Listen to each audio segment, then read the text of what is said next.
Hey guys, before we get on to this review, unfortunately we both have some really horrible news. Recently, our friend Chris Mano, who's been in so many of my reviews, from my Stephen King reviews to the Batman reviews, he passed away actually about a month ago now. The only reason we haven't announced it was just because we were waiting for permission from his mother to do that. His family wanted to keep the news kind of a secret for a little while, just until they told some older members of the family what happened. God, I wish I didn't have to break that news, you know? Neither did I. The only reason I'm even announcing it on this channel is just because I did consider him to be kind of a part of this channel. Oh, absolutely. He was a major contributing factor to this channel, Yeah, he was a regular guest in these videos, and these Batman reviews, I know there are several coming up that he specifically wanted to take part in. Oh, he was extremely excited for the Batman. He was just thrilled about that movie. And now, sadly, he's never going to get to see it. Every time we did a review with him for this channel, I was always just amazed at how in-depth he could go on pretty much anything we talked about. He really was just such an amazing, intelligent guy, and I'm really going to miss him. Yeah, he always had, a unique perspective on some of the things we were reviewing, and a real positive perspective, too. There was very little that he actually hated. Even bad movies, he had a tendency to defend in some way. I remember when he defended Batman and Robin of all movies, but he did it in a way that was intelligent, where you could understand why and he didn't necessarily like Batman and Robin, but he at least defended some aspects of it, you know? Yeah, I remember when he defended Catwoman. Remember that? Yeah. Yeah, he was just, he was a wonderful guy. And, I spoke to him on social media all the time, and, I'm going to miss our conversations. I'm going to miss hearing his opinions about things, but most especially the films which we both so very much enjoyed. Yeah, and basically, all these Batman reviews for this year are going to be specifically dedicated to him. We're reviewing the Batman collection, Batman the Greatest Stories Ever Told, which we literally both have the same copy of. This is a collection of different Batman comics published throughout the decades. The collection itself was published in 2005, but a lot of the stories in here were published decades earlier, some of them going back to the 1930s. Now, this is the beginning of this year's series of Batman reviews, which is something I do every year, at the beginning of every year. I actually did review this back in 2013 when I first started doing these Batman reviews. You don't have to keep holding that up, you know? All right. But I actually did review this back in 2013 when I first started doing these Batman reviews, but I kind of just wanted to talk about this collection again, because I actually do really like some of the stories in this collection. Yeah, it's a great one. Now, I know you've had your copy for several years now. Yeah. Is this your first time reading them? I've read the origin story in the past, but pretty much, everything else I'm reading for the first time. I've had this for a few years, but just never got around to reading the whole thing until now. So, the first story in the collection is Origin, and it's the origin of Batman. This was originally published in Detective Comics issue 33, I believe, in 1939, and it was written by Bill Finger and illustrated by Bob Kane, who are the original creators of Batman. Now, this wasn't the first Batman story, but it was the first time we actually saw his origin story in comics. It's literally only 2 pages, but what do you think of it? Oh, I love it. It's short but sweet. Well, I shouldn't say sweet. It's a very sweet story about a boy who loses his parents. Come on. No, it's short, but it's an impactful story because it shows what causes Bruce Wayne to do what he does, to be Batman. There's not really much else to say about it besides what you just said. So, the second story featured in the collection is The Case of the Honest Crook, which was written by Bill Finger and illustrated by Bob Kane, and it was first published in Batman issue 5 in 1941.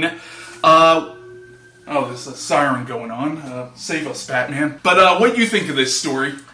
Oh, well, I think it's pretty good. It's the story of Batman redeeming this man who, he did kind of at first do something bad, but the crooks then framed him and made it seem like it was worse.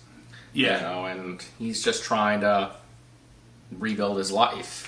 It's actually a really good story. I mean, sure, it's a little corny by today's standards, but Batman's still pretty badass in the story, especially the part where he thinks Robin's dead, and he goes to that doctor in the middle of the night, and the doctor at first is bitching at him, and then Batman's like, if you don't save this boy, I'm coming back here and I'm gonna kill you with my bare hands. Batman don't mess around. But yeah, it is a really good story about, this young man who had his life ruined by the mob, and it's about Batman trying to help this kid and, get his life back on track. So the third story in the collection is The Secret Life of the Catwoman, which was written by Bill Finger and illustrated by Bob Kane and Lew Schwartz. Any relation to the artist? I doubt it. And this was published in Batman 62 in 1950. Batman issue 62, I should say. What do you think of this story? It's alright. It's not one of my favorites, but it was entertaining. It basically follows this criminal gang led by this mysterious Mr. X. And he he's planning this big operation, and he enlists Catwoman to help them. But then Catwoman suddenly, in a fight with Batman and Robin, she regains her memory and realizes, I'm not really a criminal, I'm really a stewardess. Yeah, it's this whole... Basically, this was Catwoman's origin, at least at the time. I know this got retconned later on, and thank God it got retconned later on, because her origin is really silly in this, but granted... This was the 1950s, and this is when the Batman comics really did start to get really goofy. Time. Yeah, so it's a silly story, but it's decent. I mean, I did, however, like the twist at the end, where it turns out that the big, scary Mr. X is really just this scrawny little nobody who was, trying to pester the other gang members to get into the gang, even though he was actually the leader. Yeah. That I thought was pretty clever. So the fourth story in here is Robin Dies at Dawn, which was written by Bill Finger and illustrated by Sheldon Moldoff and published in Batman issue 156 in 1963. What do you think of this story? Well, right off the bat, I gotta say, it's pretty goofy for most of it. I mean... Yeah, but this was the 1960s, which was sort of the height of Batman's goofiness. Yeah, I understand. The Adam West Batman show, that honestly didn't come out of nowhere. The comics were actually that goofy at the time. I understand. I felt I should mention this particular story. It is pretty goofy. Yeah, basically the story begins where it appears that Batman and Robin are on an alien planet, and... something happens at the end of... Because it's a two-part story, something happens at the end of part one where you think, oh my god, did Robin die? But that turned out to be kind of a fake-out, because, spoiler, it turns out that it was all simulation Batman was in. But after he gets out of the simulation, he starts having hallucinations that he's still on the alien world. It's a silly story, but what I liked about it was, even though... At this point, Batman comics were very silly, there is still some deeper themes in the story. A lot of it is about Batman's love for Robin, and how there is a real father-son relationship between them. Absolutely, yeah. This story definitely is one that shows his devotion to his young ward. The fifth story in here is The Batman Nobody Knows, which was written by Frank Robbins and illustrated by Dick Giordano and published in Batman issue 250 in 1973. Basically, in the story, Bruce Wayne takes a group of inner-city kids camping, and while sitting around the campfire, each of the kids gives their own interpretation of who or what they think Batman is. So, what do you think of this story? I loved this story. It's just it's fun to watch Bruce Wayne hearing all these stories about himself. Yeah, it is a really, really fun story. The only thing about it is, it's a little problematic by today's standards why a grown-ass man would be camping with a bunch of 12-year-old boys, you know? I mean... Yeah, you know, now that actually did cross my mind briefly, but then I thought maybe he was just taking them out as some kind of Wayne Foundation's reach out to the underprivileged. I don't know. But yes, you're right, that would be kind of creepy. I didn't know Batman was Michael Jackson. Oh my God. But yeah, this is actually one of my favorites. It really is. Yeah. It's just a really, like, sweet story, you know, like... And the ending, spoiler alert, I thought was just priceless when Bruce actually puts on his Batman costume and says, "No, kids, this is what Batman really looks like," or something to that effect, and he comes out, and they don't believe he's actually Batman, even though he is. Yeah. Yeah, they say, "Oh, quit playing, Mr. Wayne." Yeah, and also another thing the story shows is how Batman is different things to different people. Now, this story was loosely adapted into an episode of the New Batman Adventures, which was a sequel series to Batman the Animated Series, which is sometimes referred to as the fourth season of that show. Yeah. It was adapted into an episode called Legends of the Dark Knight, albeit loosely adapted, but I remember when I first read this comic, I was like, holy shit, this is just like that episode of Batman the Animated Series. Have you seen that episode? Yes, I have. It's been a while, but I have. There's a part in that episode where the animation looks exactly like the illustrations in Frank Millar's The Dark Knight Returns, and Michael Ironside actually voices Batman. It was also, this story was adapted again into one of the segments of the 2008 Batman anthology film, Batman Gotham Knight. So, the sixth story in this collection is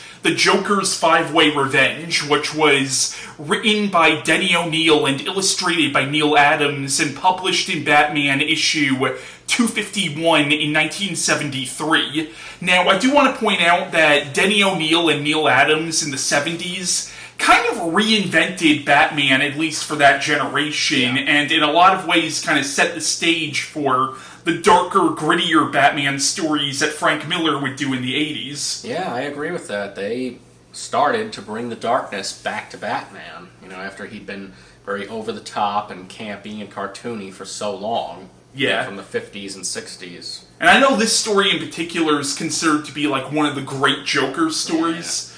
Yeah. Now, didn't you say you met Neal Adams? I did. I met him at New York Comic Con back in 2014, I believe. And yeah, I got him to sign this poster of that famous artwork of the Joker being giant and holding this giant playing card, you know, with Batman trapped on it. You know, and I regret not getting a picture with him, but, I mean, I still got his autograph, so that's pretty cool. Now, I know you were really excited to talk about this story, because you said this was actually one of your favorites in here. It is. It really is.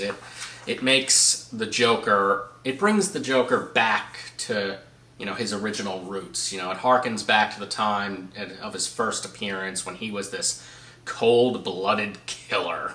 I mean, the Joker had been reduced to a silly, harmless clown who committed more comedic types of crimes, but was no real threat. But this Joker, this guy, during the story, he kills members of his former gang in various very gruesome ways. Yeah, and while it is a dark story, there is some humor at the end, though. So it's not like it's not like Killing Joke dark. Yeah. No, I agree, and... I mean, he outsmarts Batman a lot in the story. He's always just one step ahead of him, constantly. Also, I want to mention that the ending with the shark and forcing Batman and that other guy into the tank with it, I'm pretty sure that was a big inspiration for the Batman the Animated Series episode, The Laughing Fish, you know, at the end. Batman and Harvey Bullock are forced into the tank with the shark. I'm pretty sure. Hell, even, you know, the Joker saying, "Oh, look at us, we both got the big smiles," that is also similar to what he does in the episode. And I just want to mention, the artwork by Neal Adams is so good, especially on the first page. You see the Joker maniacally grinning, and you see the ha-ha-ha all over the place. I mean, I could practically hear the Joker going, you know, like that. I mean, it's great artwork, I must say. So, the next story featured in this collection is called Night of the Stalker, which was written by Steve Eaglehart and illustrated by Vin and Val. How do you say their name? Vin and Saul. Saul. I meant to say Saul. Yeah, Vin and Saul, or Saul Amendola. All right. Now, this was published in Detective Comics issue 439 in 1974.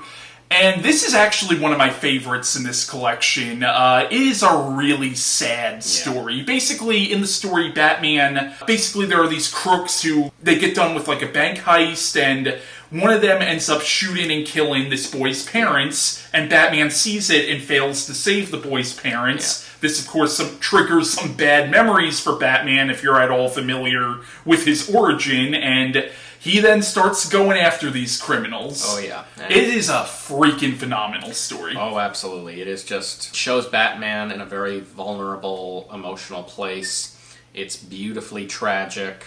And, he sees himself in that boy who sees his parents murdered. It's a great story, and I also love the artwork in it. Especially the panel where he's fighting some of the crooks, and one of them he's fighting in the water, and the crook holds him down, to try to drown him. And he thinks he's won. He's bragging about it, saying, "Oh, I've done what the Joker and Two-Face couldn't do." And all of a sudden you see Batman's hands just reach up and grab him by his suit and yank him down into the water.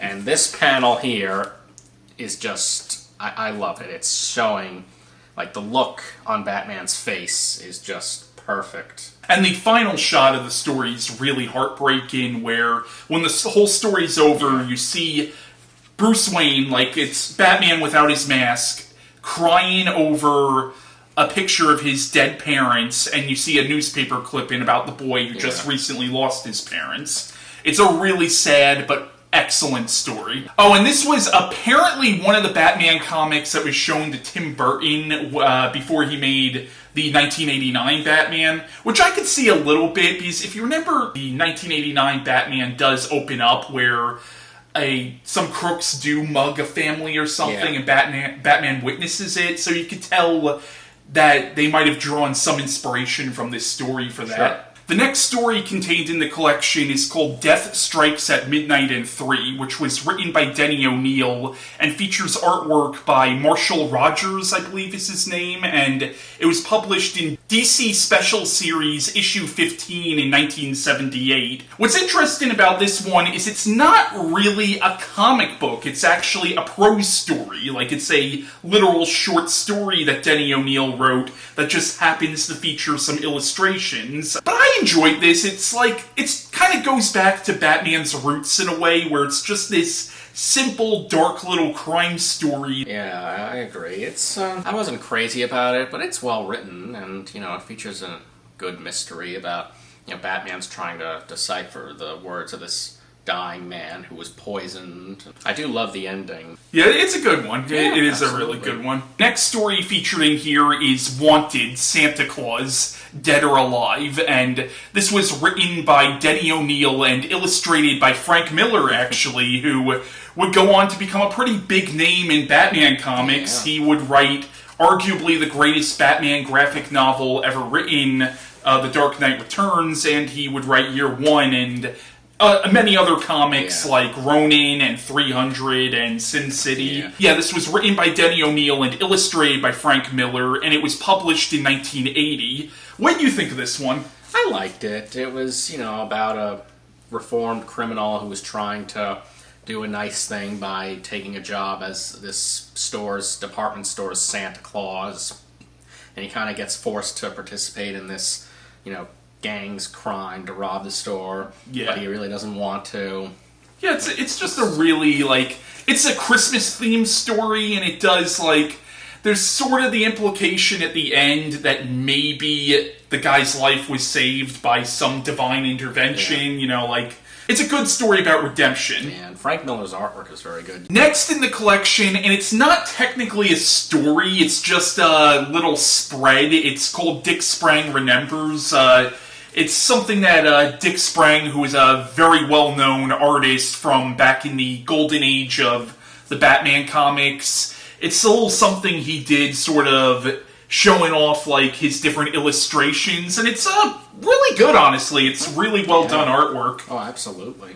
Yeah, but again, it's not really a story, so it's really not much to say about it, except the artwork is very well done. Yeah, it's just something nice to look at. Okay, so the next story in this collection is My Beginning and My Probable End, and that was written by Mike W. Barr and illustrated by Alan Davis, and it was published in Detective Comics issue 574 in 1987.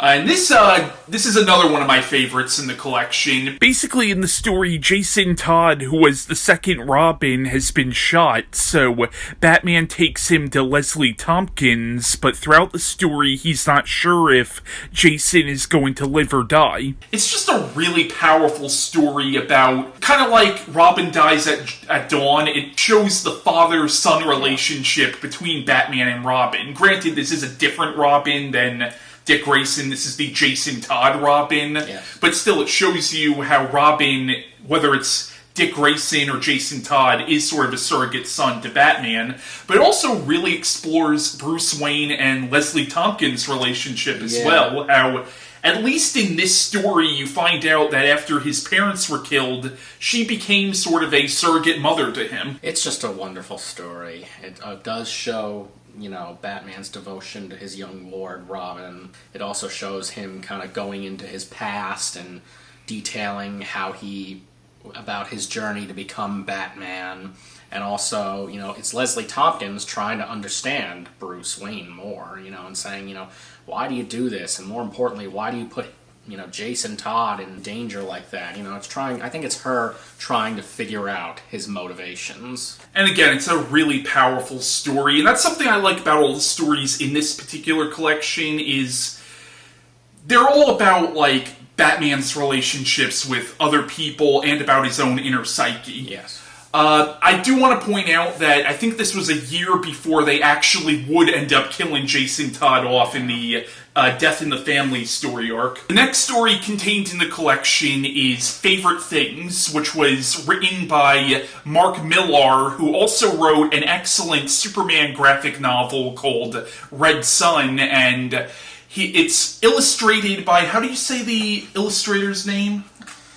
Steve Ewell, I think that's how you pronounce it. Or Ewell, yeah, something like, you probably said it better than I did. Now this was published in Legends of the Dark Knight, issue 79 in 1996, and I have to say that this is my absolute favorite story in this collection. I thought this was an excellent story. Yes, so did I. It's another good story that shows Batman's devotion to his late parents. Yeah. Basically, the plot of the story is Bruce Wayne, or Batman, has had something stolen from him. It's something that his parents gave him, and basically the whole story is about Batman trying to get this back. I really don't want to say what it is exactly, but it's something that's deeply near and dear to his heart. And it's just, again, it's a powerful story that, again, explores the psychology of Batman. Yes. Explores what drives him to do what he does. Yes, it's extremely deeply significant to him, and, he's hell-bent on getting it back. Yeah, and the final shot of this story is also just really moving. Yeah. So, the final story contained in this collection is 24/7, which was written by Devin Grayson and illustrated by Roger Robinson and published in Batman Gotham Knights, issue 32 in 2002. I'm gonna be honest, this is easily my least favorite story contained in this collection. Basically, it's just a day in the life kind of story. It's a day in the life of Bruce Wayne / Batman, and I don't know, this story just didn't do anything for me. Yeah, it didn't do anything for me either. In fact, I barely remember it. Yeah, I mean, I remember it because I've read it, several times before. It's just, yeah. And I think it's also part of a larger story arc, so I think that might also be why it just feels like, there's really nothing to it. I mean, I get the point of the story. Again, it's showing, because it shows you all these other people who know Bruce Wayne or know Batman, and it shows you how he's affected their lives, and so I get it, but it just, other than that, there's really not much to the story, at least not in my opinion. I mean, I just find it to be kind of boring. Yeah, me too. There's really nothing in the story for me, to be honest. The only thing I really liked was there's a part where you see Harvey Dent, Two-Face, in Arkham Asylum, and you see Batman playing chess with him. I liked that just because I'm a huge Two-Face fan. I'm a huge fan of the character of Harvey Dent, so I enjoyed that because it kind of shows that Batman still has a respect for Harvey Dent and still cares about him to some degree. Yeah, and I also did like the closing panel of the story, which was Thomas and Martha Wayne's grave. But what did you think of this collection overall? Oh, it's a great collection. It's got so many amazing Batman stories, and I would highly recommend it to any Batman fan. So, yeah, that was our review of Batman, the Greatest Stories Ever Told, and bye.